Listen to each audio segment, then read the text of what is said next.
It's just a really exciting and terrifying time. And I immediately had like this great feeling about my heart was just bursting with love for this kid. Hey everyone, welcome to the Life of Dad Show. Here in the Life of Dad Show, we talk with athletes, actors, entrepreneurs, CEOs, musicians, entertainers who've all made a name for themselves, but the one thing that is most important to them is being a dad. For this week's Life of Dad Show, Jon Finkel and I bring on Michal Kapral. He is a runner and a juggler. Yes, he's a joggler. We talked to him about Guinness World Records, fatherhood, and a whole lot more. I think you guys are really going to enjoy this interview that we have with Michal Kapral. Enjoy.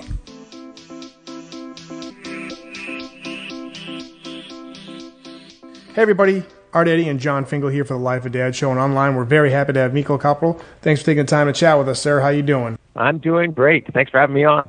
Of course. Yeah, we are. We're excited. I'm personally excited for those listening.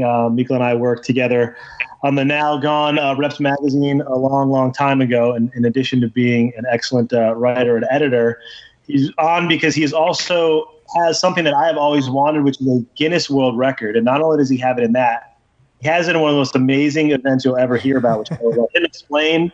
So, Michal, can you explain to people what joggling is and then how you got into it, please? Sure. Well, joggling is simply the combination of jogging and juggling. So, portmanteau word, and it's really running because when I'm doing it, I'm trying to go as fast as possible. So, but ruggling doesn't have quite the same ring to it. So, joggling it is, and it's surprisingly the sport has been around for a while. It was invented, I guess you could call it, back in the mid 70s, and then it's been kind of has a bit of a cult following and just a fairly small number of people who do this crazy sport, and I'm one of them. In terms of getting it going, I know that you were a runner.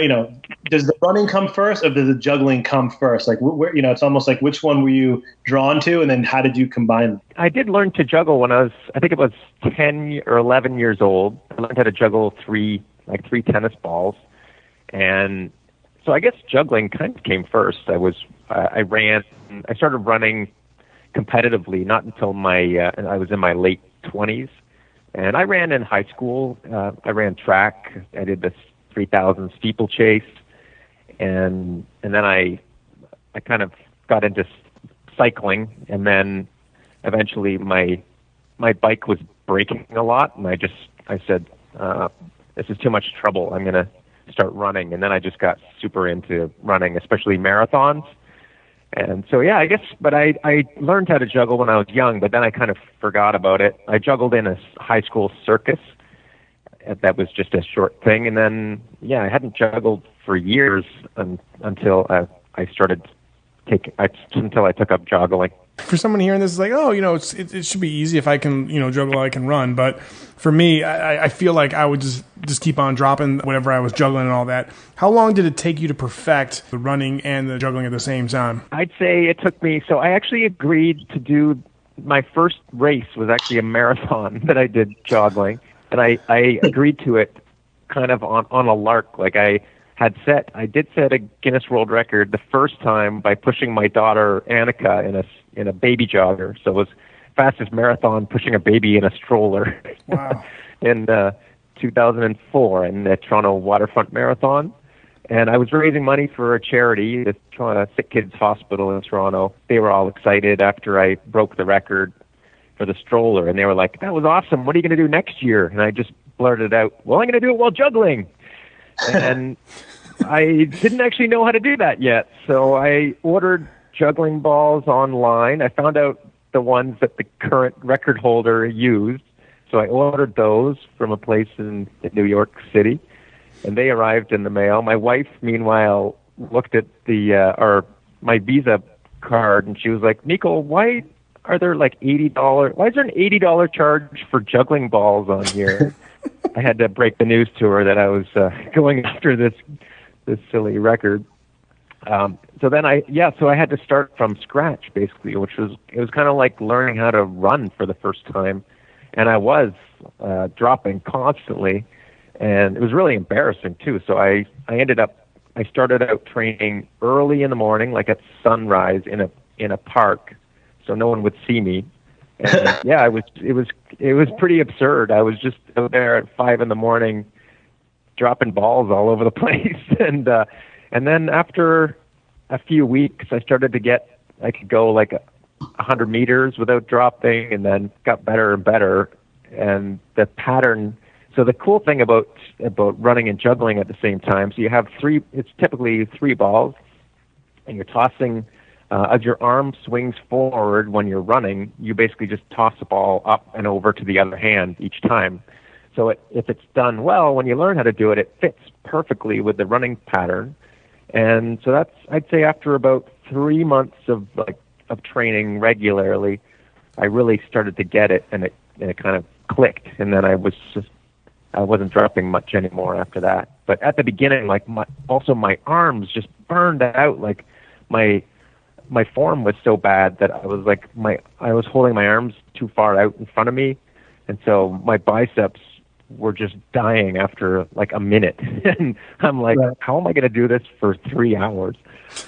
But then once I got the form kind of sorted out, then everything got a lot easier. Well, I think it's important. So if people, if you're listening, if you have run a marathon, then you know how hard, breaking 4 hours or breaking 3.5 hours or breaking 3 hours is. If you haven't, you hear a 3-hour marathon is an elite level marathon. So I just wanted to point out that it wasn't like you barely crossed the finish line in 5 hours while juggling. You were doing these in under 3 hours. So I think that's an impressive thing to point out. And you mentioned the circus thing, and this is kind of maybe where. What do people think of it? I mean, you're at that pace, you're blowing by people, or at least at the beginning, you're running past people while juggling. Are they happy for you, or are they looking at you like, oh, you're just showing off? Look how fast you are with juggling. Yeah, I was really worried in the race that other runners were going to get really annoyed with me, and I think it's true that people generally hate getting passed or if someone juggling beats them in a race. So I like to think that I encourage people to run a bit faster by having them see me juggling and not wanting to finish behind me. But in general, I was pretty shocked that people were really excited by it, and the other runners just loved it.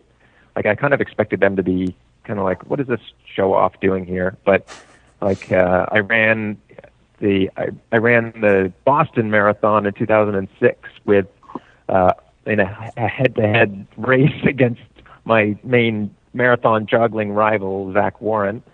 And the two of us were running and juggling side by side, and the other runners were just cheering us on and laughing. And it was just generally an amazing time. And so that was one of the things that surprised me, was how other runners actually kind of got a kick out of it.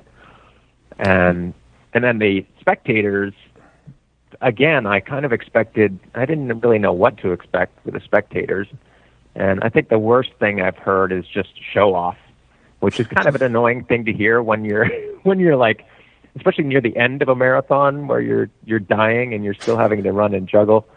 It's not like it's easy. It's actually harder. But yeah, spectators just freak out, and it's great to entertain people. People are just not expecting to see someone running and juggling, so it's kind of a rare thing at this time to do something that genuinely surprises people.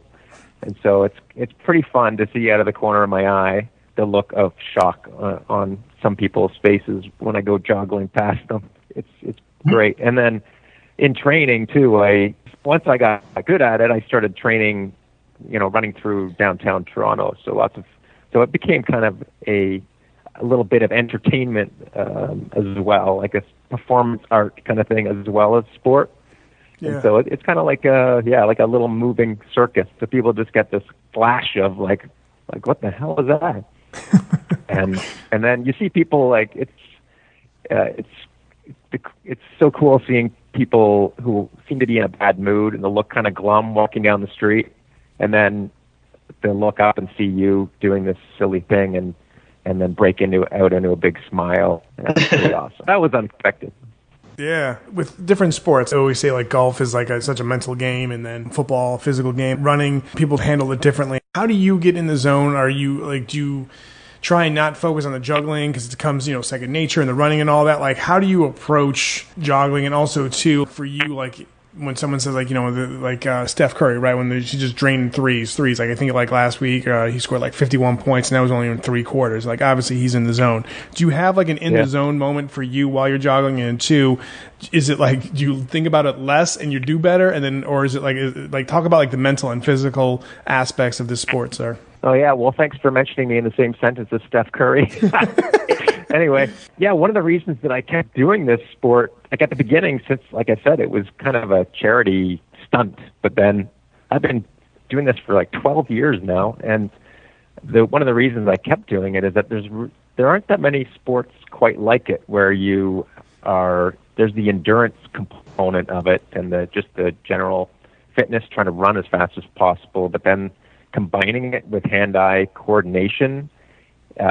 You really do need to get in this particular zone where you can't over-focus on the juggling, or else you don't move as fast.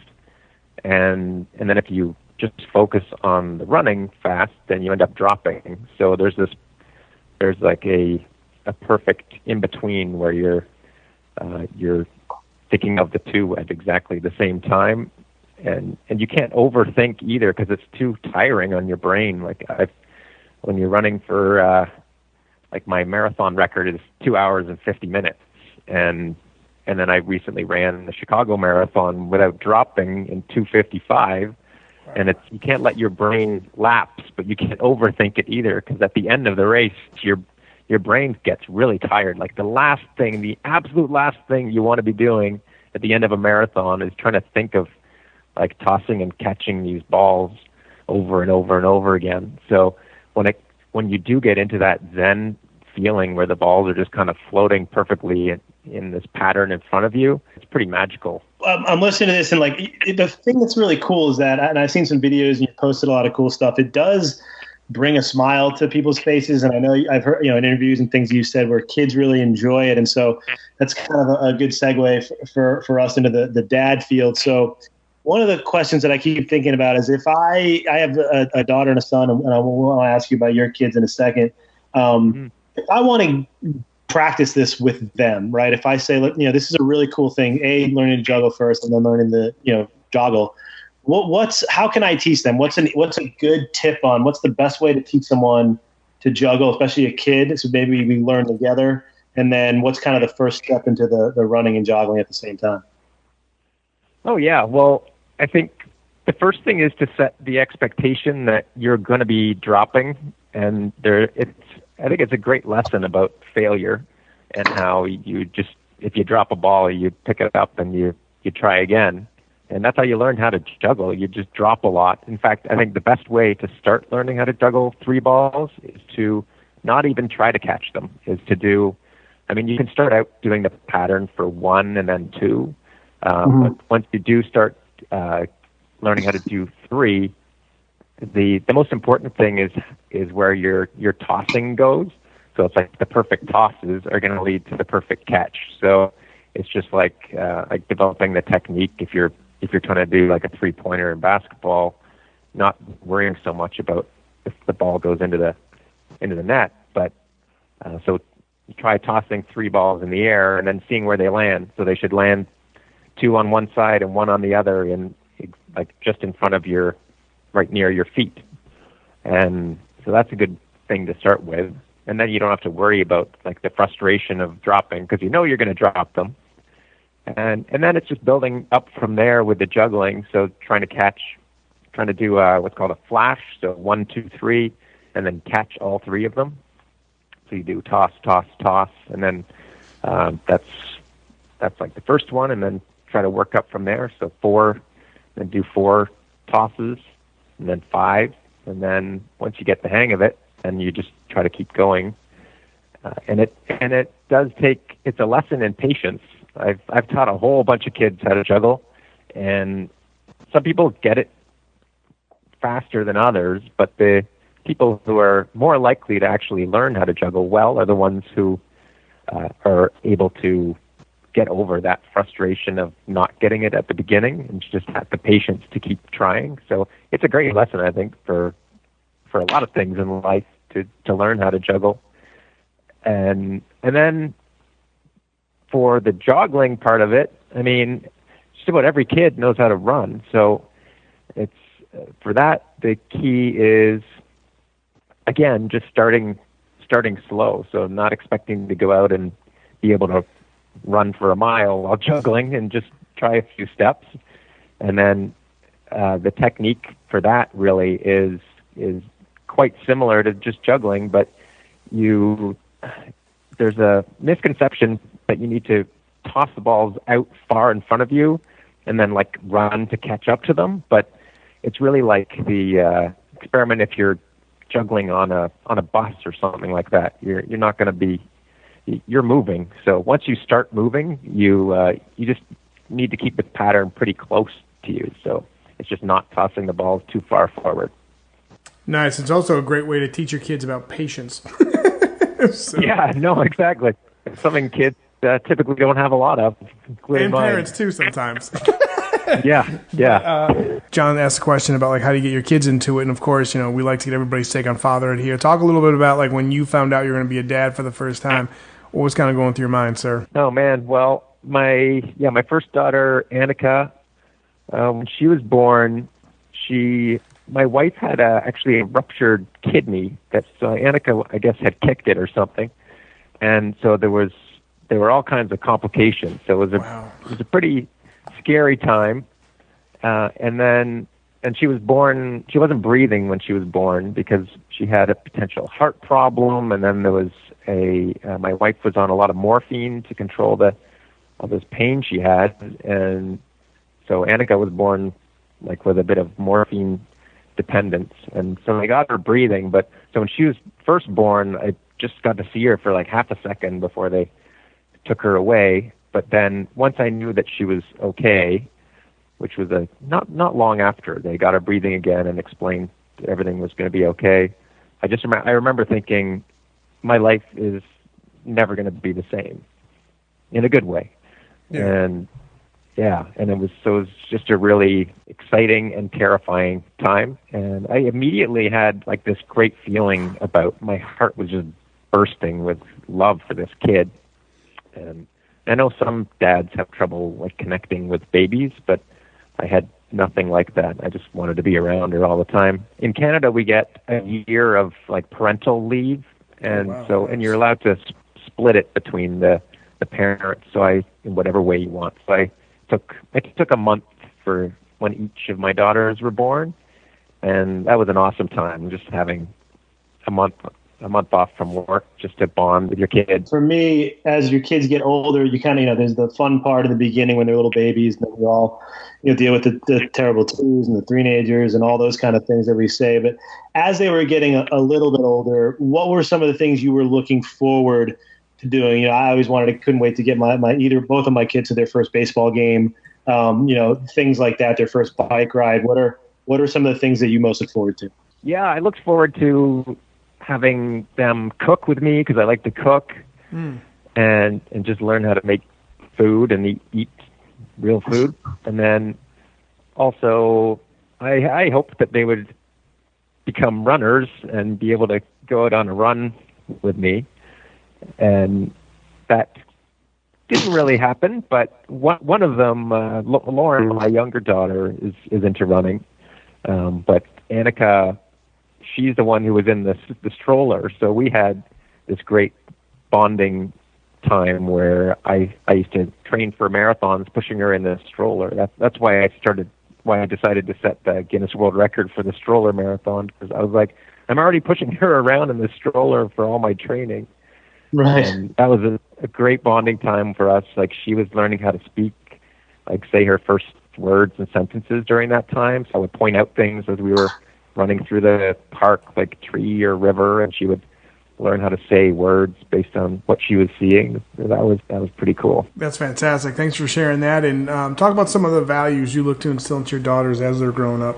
Oh, well, I think definitely respect for other people, and they've really impressed me with the amount of respect that they have for other people. They're just generally great kids and very thoughtful, and that's really the biggest thing that I hoped for them. They're good at, if they see someone who's struggling, they'll help out, like classmates and things like that, with if they need help. Or my one daughter was helping someone who was getting bullied at school. That's probably the biggest one. And also just the fact that to not be afraid to do things differently in life. And I think that's one thing that they've definitely seen from me doing this joggling thing. they know that you can do things differently, and sometimes good things come from it. Just when I took a chance doing something different, that it worked out. John, you got one more fatherhood question before I hit him up with the Life of Dad Quick 5? Yeah, I was going to ask you, what's the next Guinness record you're going to set, man? Well, I plan. So I've actually started now. I'm getting a bit older, so I think I no longer have the speed to break my 3-ball joggling record. So I tried to do a 5-ball marathon last year and kind of failed spectacularly. But I made it to about 10 miles. So that I went the furthest anyone's gone juggling 5, and I kept going. Finished the marathon, but wasn't juggling. So I've decided I still love the whole 5-ball thing. It's really a lot of fun. And so I'm going to try to do the 10K, 5-ball 10K record, which no one's done. Nice. So I like that about it because it's a new thing. Nice. And again, you're showing your kids, you're leading by example. You're like showing, like, to kind of push the envelope, see if you can take another thing down and put that on your belt. So nice job for doing that. Now we're going to finish off with the Life of Dad Quick 5. Favorite family movie you guys like to watch together is? Oh, I think Planes, Trains, and Automobiles. Awesome. Nice. That's fantastic. Is there a favorite song right now in the household, or was there a band that you couldn't wait to introduce them to once they got older? I introduced them to Foo Fighters, which they both love, which is pretty cool. Raising them right. Foo Fighters and Planes, Trains, and Automobiles. Well done, sir. Yeah. Describe the perfect family vacation. Where would it be? Perfect family vacation would be probably cycling through Tuscany, because I did it when I was a kid, and I want to take my kids and do that. Well done, man. Love this. And I'm a sneakerhead, so I have to ask you, favorite sneakers to run in are? Ooh, I run in anything that's very light and flexible. Okay. So right now I'm using a Mizuno Absolute Minimalist. Like I train in racing flats, so okay. Any of those, yeah. Nice. And lastly, I used to review running shoes, so I basically I use a whole bunch of different brands. Nice. I used to be sponsored by Mizuno, so I still tend to use their stuff. Very cool. Favorite thing to eat before and after a race is? Before a race, oatmeal. Mm-hmm. After a race, like a whole pizza. Nice. That's fantastic. Michal, tell people where they can find you on the World Wide Web. Where are you on social media, sir? I am on Twitter, Kapral, Mkapral, and I am Marathon Joggler on Instagram, and I have a blog that I haven't updated in a while, which is thejoggler.blogspot.com. Very cool. Michal, thanks again so much for taking the time. Continued success with everything you got going in the future. Good luck with your next challenge that you propose to yourself. And thanks again for talking about fatherhood, sir. Thanks, guys. It's been fun. Cool. Thank you. Thanks so much for listening to the Life of Dad show. You know where to find us, lifeofdad.com, and on Twitter and Facebook.